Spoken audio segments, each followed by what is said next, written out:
Oh, hello everyone. What's going on? Welcome back to the Sideshow Art Print Expo. My name is Paul. I'm going to be your host. I'm going to be doing the interview with our incredible guest today. Again, as it says right here, where you can see, we've got an artist interview. Thank you guys so much for your patience and for hanging out. Me and our guest today, we're having a very heated debate on why the best food is, in fact, on the West Coast. And that's what our whole interview is going to be about today. It's going to be really nice to catch up with them. But before we intro the incredibly talented guest that we have today, a little bit of housekeeping. We are in the middle of Sideshow Art Print Expo. It is day 4.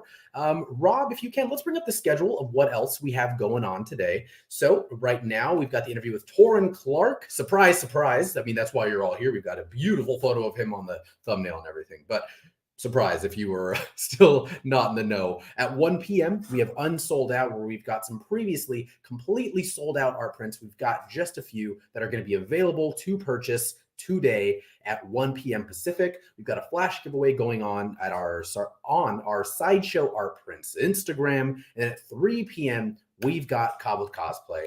We're very excited for that, as always, because, I mean, you never know what it's going to be. And this one's a bit of a twist. Instead of winning a particular art print or anything, the prize is $300 in Sideshow rewards. Or it's I hope I didn't just put that into the ether, Rob, and that's not the right number, but it is now. So everyone, thank you guys so very much again for hanging out.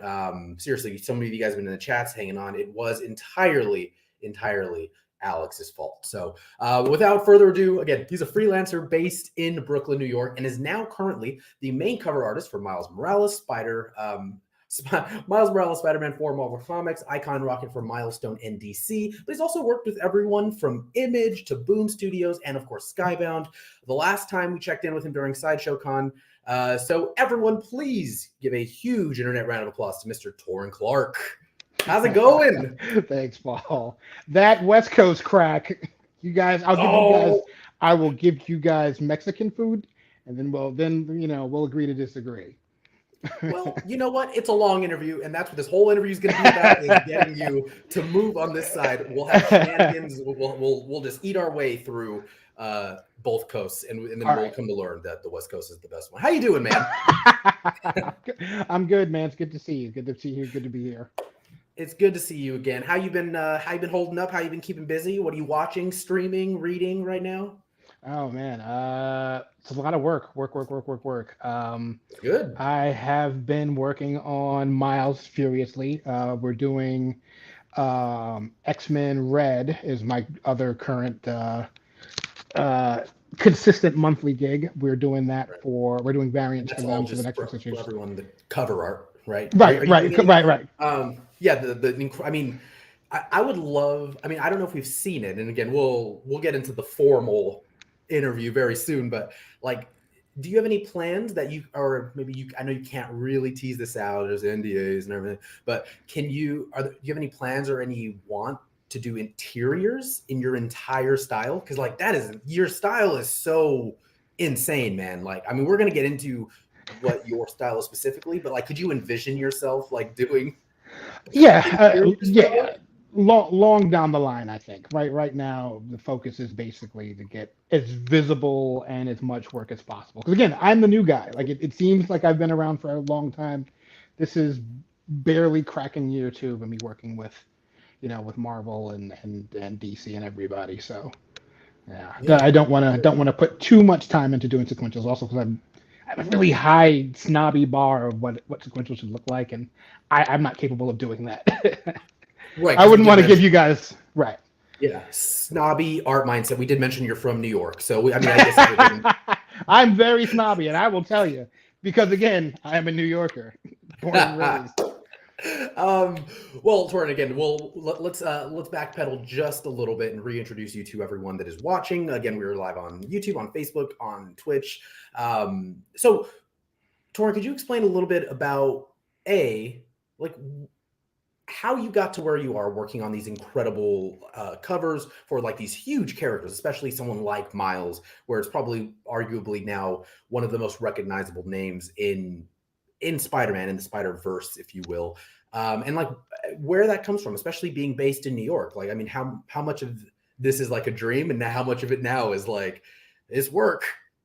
No, I mean it's always going to be a dream. It always has been a dream.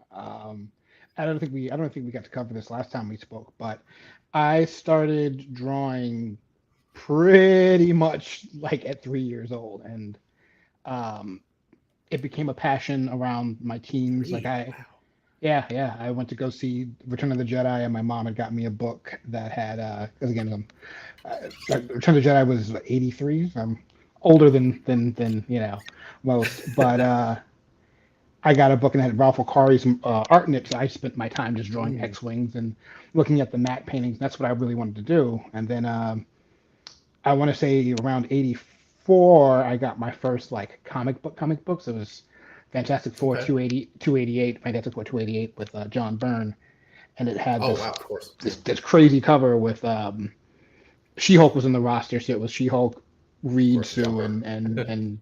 and Johnny, and it's got like this rainbow effect in the background because they were shrinking. They were going to like the microverse or whatever. Wow. And I was hooked. Like I opened the splash page and it's like Franklin Richards, who was the same age as me at the time. And I was just blown away. And my dad was like, "Oh, you like this stuff?" And he gave me some X-Men, and that was pretty much it. Yeah. So, I drew a lot from that point on.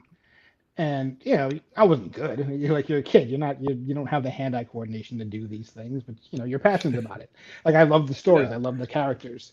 Um, but by like the time I was like 12, 13, I took it a little bit more seriously. I got some awards for creative youth at the time, and I had some work hanging up in the Brooklyn Museum of Art. I was doing painting classes at Pratt University out here Okay. for like adult classes when I was like 13. And then when I was 13, I met Dennis Cohen, Dwayne McDuffie, and Derek Dingle at a Oh comic book man. convention. Yeah, yeah. This was like right before Milestone came out. So I'm at the con and there's like all these guys and they're all too busy to, chat with a kid about art, which was really disheartening to me because I really wanted to know the business. I didn't know anything Yeah. about comics other than, I want this is what I want to do. And Dennis and Dwayne and Derek, they sat down with me and my dad for like an hour and a half and just explained this is why we chose DC as as our publisher. This is why we're doing this imprint. This is the business side of it. This is what we want to do. This is our long term. Like they went through so much of like the It's like they were minutia with pitching us. you. Well, I wouldn't even say pitching. It was more like this is how this works, and we want to explain this so that you have a mental and emotional investment. And Yeah. I was just excited to see that black guys could make comic books. I didn't know that was a thing. Right. Absolutely. So you know, Dennis had went to a high school in New York, the High School of Art and Design, and he casually mentioned that, oh, I went to school in New York. If you're interested, you should do this.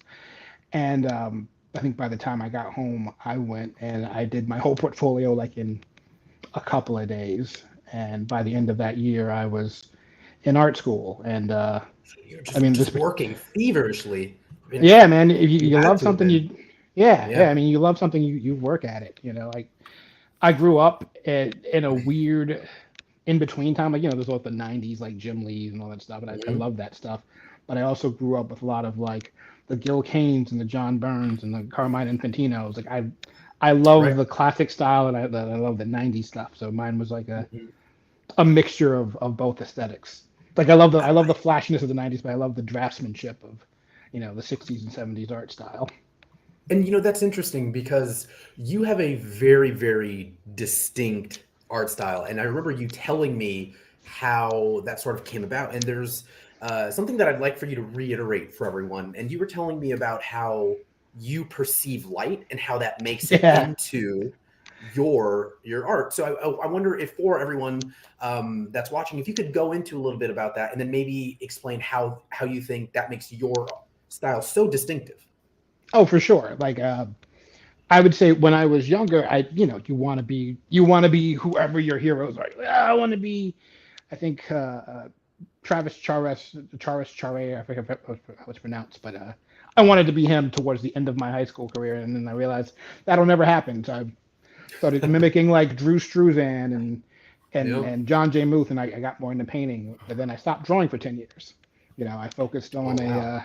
I focused on what they tell you to do, get a 9 to 5, and do something that you truly do not want to do, That as just opposed to your rightfully passion. crushes your soul. Yeah. Right. Just do Yeah. that. That's always fun.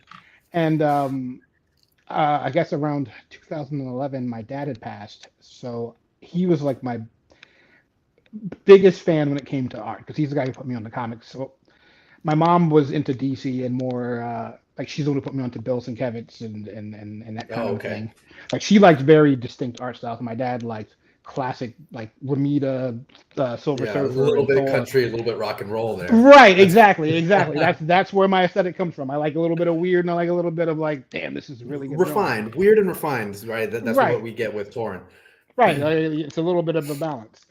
So he passed, and I realized that I kind of wanted to take this a little bit more seriously. And it was never to work in comics. It was just to be as good as I thought I could be.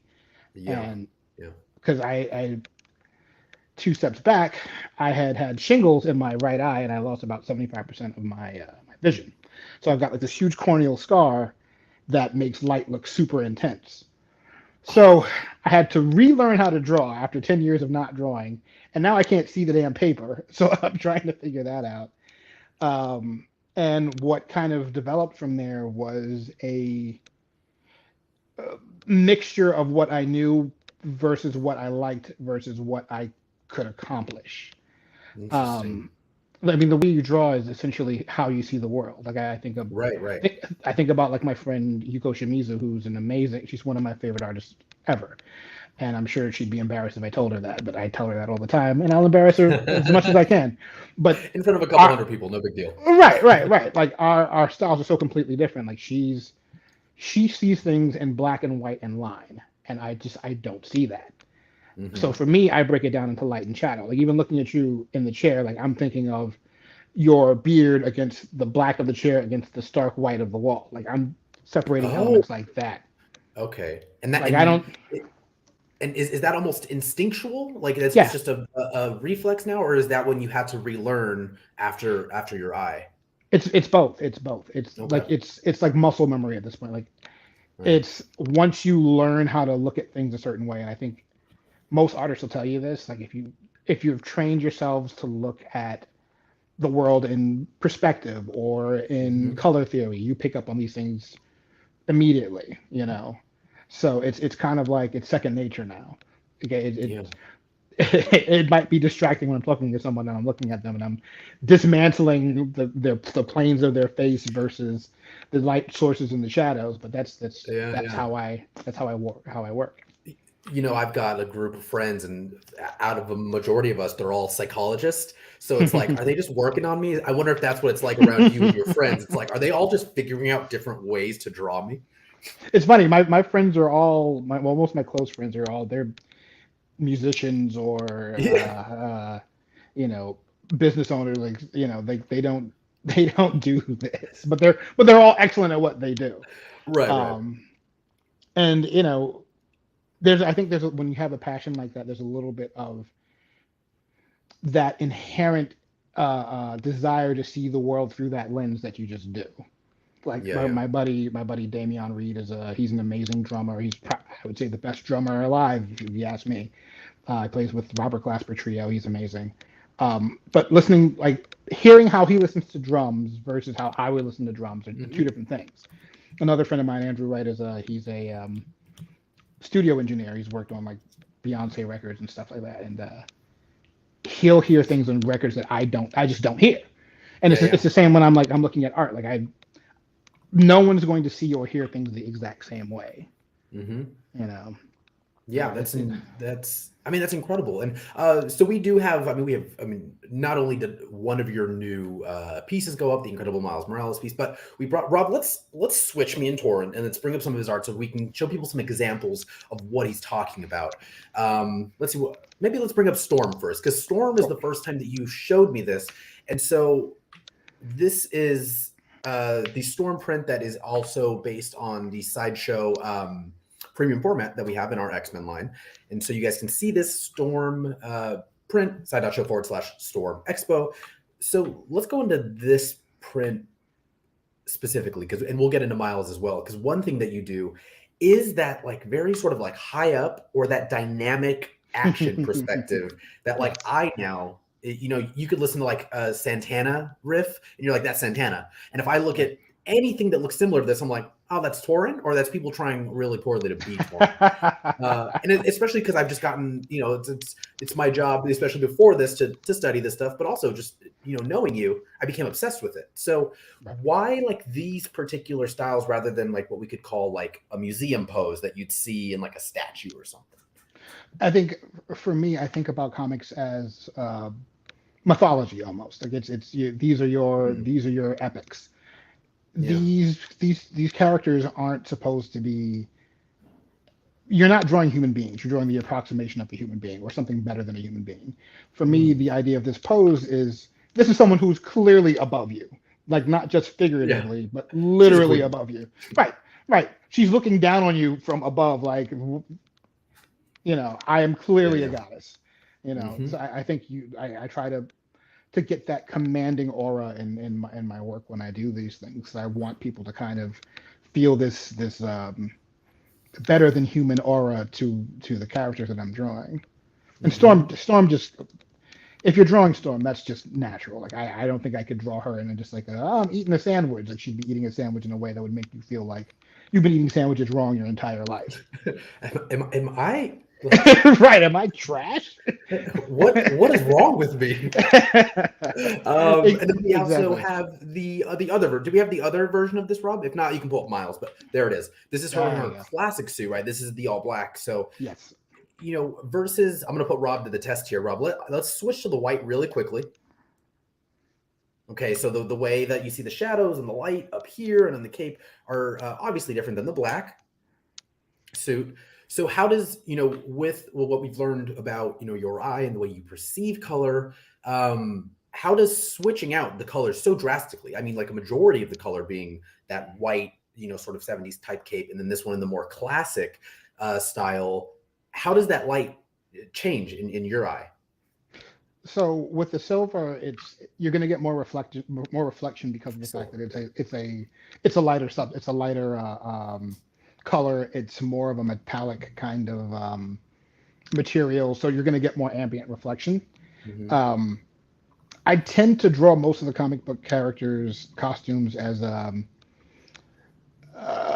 almost silky, a little bit reflective, kind of Oh, okay. uh, Yeah.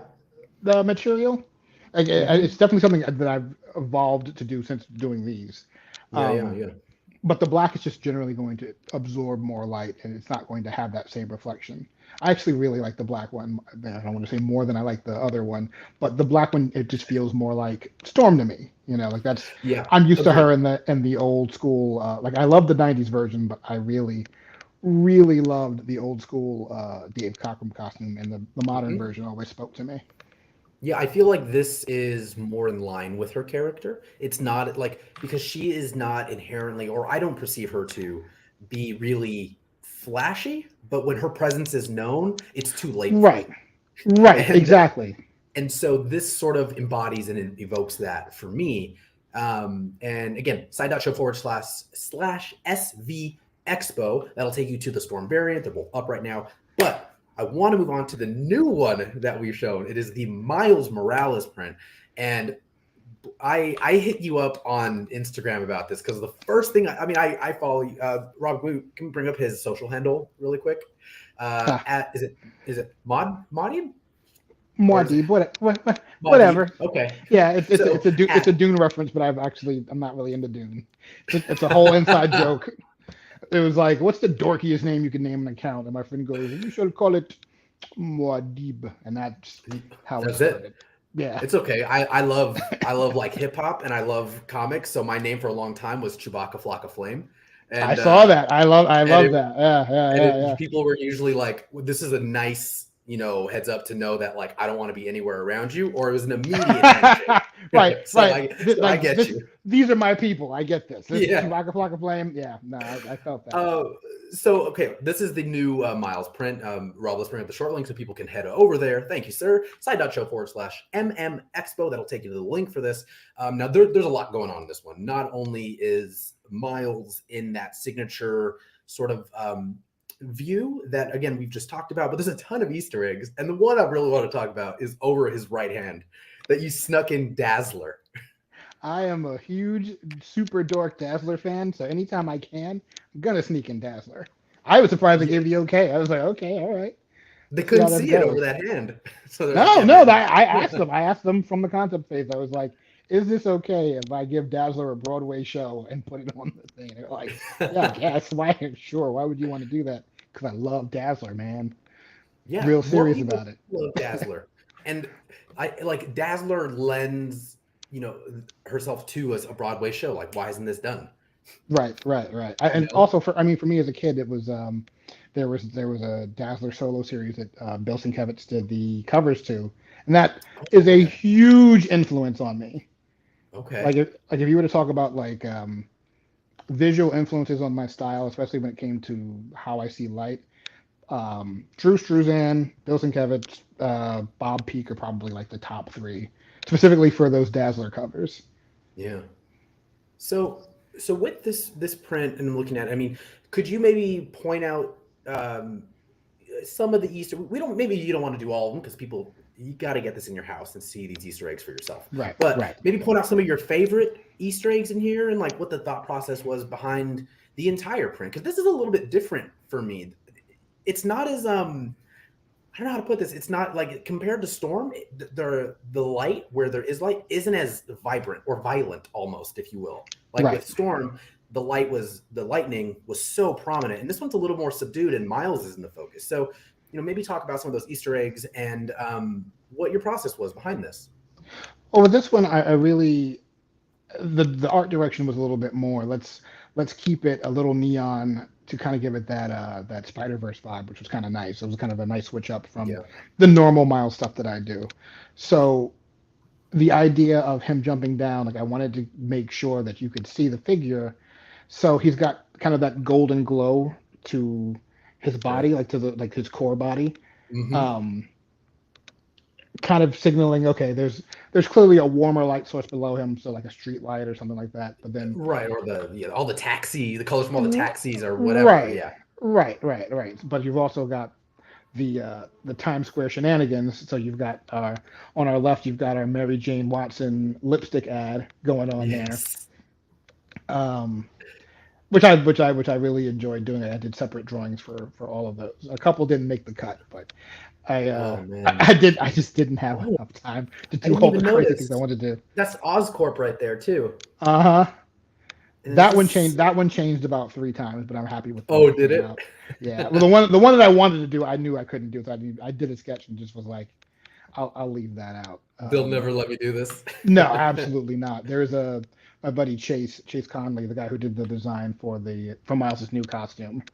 Oh, okay. Chase is incredible, but he's got this drawing he does of Green Goblin with waves. Uh, Oh, the whole thing is ridiculous, but you've seen Norman Osborn's hair, so the whole yeah, idea is yeah, that the Goblin purple cap is a stocking cap, and he's got yeah. like Oscorp wave activator or whatever. So I was gonna do a little nod to that in there, but I was like, they're not gonna let me do that. You're like, he wears this to So sleep. Yeah. right. So and again, Chase is brilliant, so it works really well. Um, Yeah, and one of the things I love that you did here that we don't actually see a lot, and I saw an article a long time ago, and I think it was, or it was an interview, and I can't remember who it was, but it was one of the artists. It was one of the artists working with Dan Slott at the time, mhm, and they were talking about how he's like, I don't like to draw webbing up close because once you create that pattern, you're stuck to it. Dang So that, I that's love it. when I saw it, I was like, wow, that is so intricate and how you I have it love it. so consistent, man, the whole way up. I love it. It's my favorite thing to do. I will draw webs all day and all night. Any artists who don't want to draw webs, send them my way. I will do it. I will draw Send your it my webs for way. you. I Like I'll I send you really my freelance bank account, everything. You got paid. right. I will draw your webs for you. Webs are Oh us. man. So I Webs so are us, yes. so the thing I like about the webs, especially being I got to do like a super close up like that. There I think it was there was a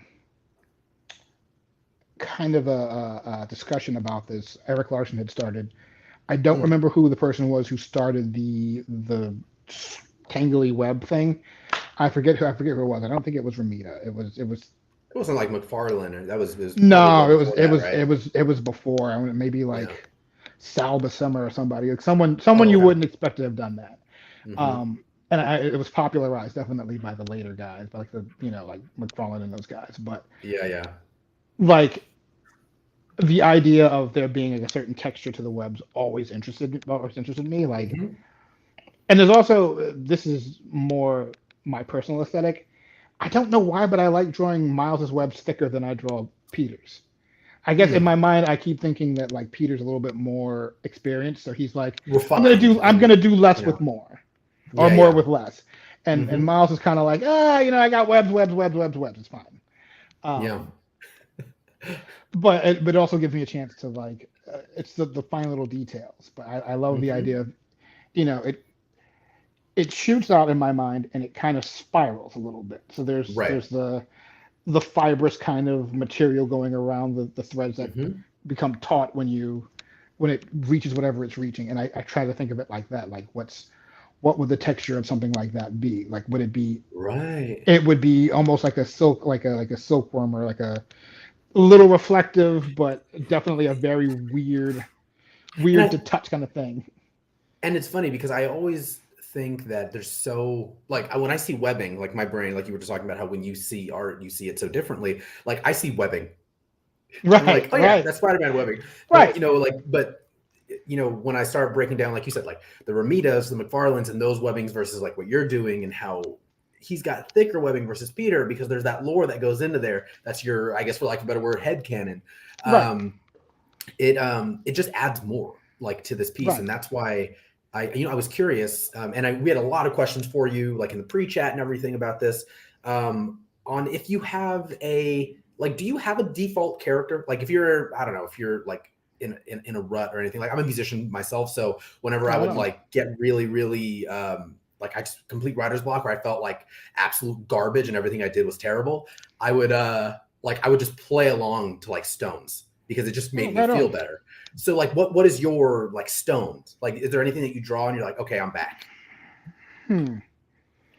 Uh, strong women characters in particular. Like Right. I would say Barda or Wonder Woman are usually Nice. my go-tos. Storm on occasion.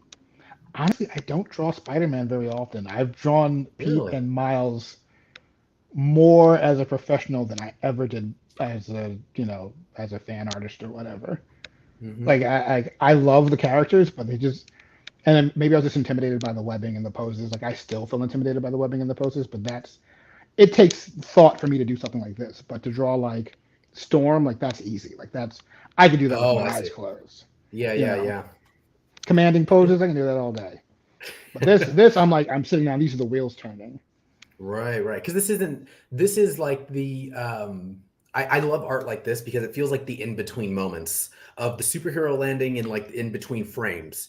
Like these are Yeah, the yeah. moments that you don't get to see of Miles. You don't get to see of Storm. Like, you get to see the lightning, you get to see her landing, but like that in between where she looks empowering. That's why I love your art specifically, because it just sort of fills in the gaps of some of our favorite characters. Oh, I mean, you nailed exactly what I'm trying to do. Like there, so I forget who said it. Maybe it was Frank Quitely. But the idea of sequential art in general is that you're not drawing the scenes like that you would see like in a movie. You're drawing the ticks in between the seconds. Like there's something Mm, about comics that is it's just not the same kind of medium.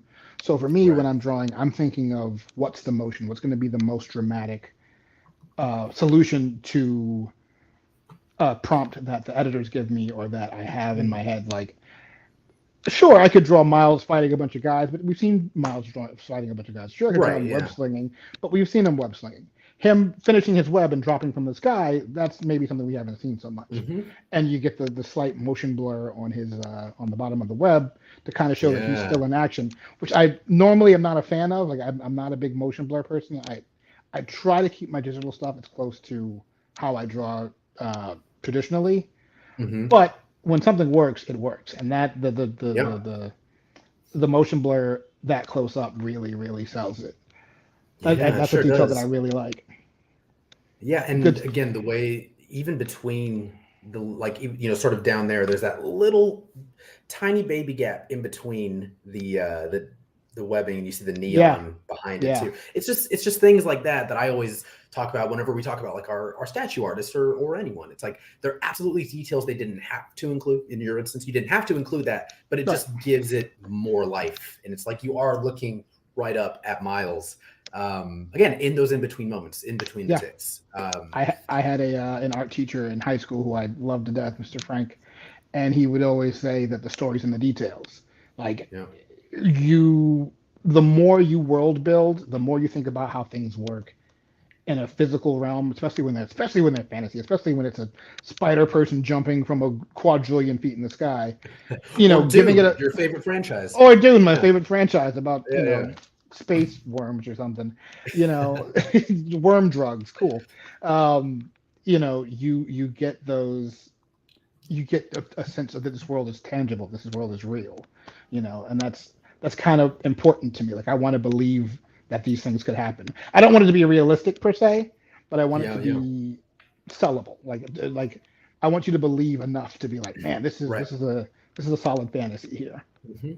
Yeah, and I think that's what's so great about a lot of these Easter eggs is I think sometimes people think like, oh, they're doing this because they can, and it's like a fan service. But other times it's like, well, I mean, if there was an ad for like Amazon in there other than Stark Solutions, it kind of takes you out of the world.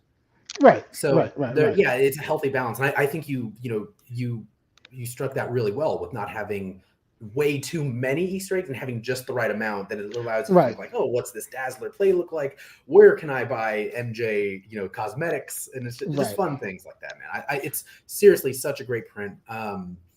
Rob, let's bring up the link again before we can finally stop. We can stop forcing Torin to talk to me. But all right, we can pull this off the screen. Thank you so much, Rob. Well, Torin, thank you so much, man. It's Oh, been, always. yeah. I mean, we'll have to touch base with you again sometime. Maybe next time when we take our Cannonball Run style road trip across the country. Give that Just eating garbage. just eating trash. That's all I want from life, man. I just want to eat trash Same, and man. be in cars. Eat trash, being cars, and art. That's all I So, want. well, Torn, we're so let's bring up his social handles again. It's a Dune reference if you missed it. So let's bring that up for everyone. You guys can find him there because people wanted to see your big Barda. They wanted to see some of your processes, which again, another thing that I really commend you for, and I think you've been pretty outspoken about it, is not like trying to be like, I'm not only am I really good, but you should also try to be really good. You've been pretty open about your process, and I believe like Yeah. if people went on your they went on your story, they can see that sometimes you do mixed media, if you will, digital, Right. traditional. So yeah, follow Torin on Instagram. I promise it's absolutely a hoot. Pardon my language, Torin. Um, Tolerate but none of that around these parts. not in New York. Yeah, No. everyone's so nice. They don't throw trash cans at you or anything. But Torin, thank you so much for hanging out, man. Seriously, it means the world to us. We'll have to have you on soon again because I actually don't know this, but I'm sure we've got some stuff hopefully in the works with you. And so next I time we have mean, that out, we'll have to bring you on. yeah. I mean, no. I mean, I don't know what I'm allowed to say, but we'll be chatting again soon. I think. I I really hope so. hope so. Yeah. Well, everyone, thank you so much for hanging out. Stay tuned because at 1, which is 4 minutes ago, we have Unsold Out starting with a whole gang of weirdos doing that show. That is, if you guys bring your wallets, bring a chair, it's going to be a good show. Torin, thank you for hanging out with us. Rob, you can do the Oscar music, play us out of here, everyone. Enjoy our Print Expo, and don't forget to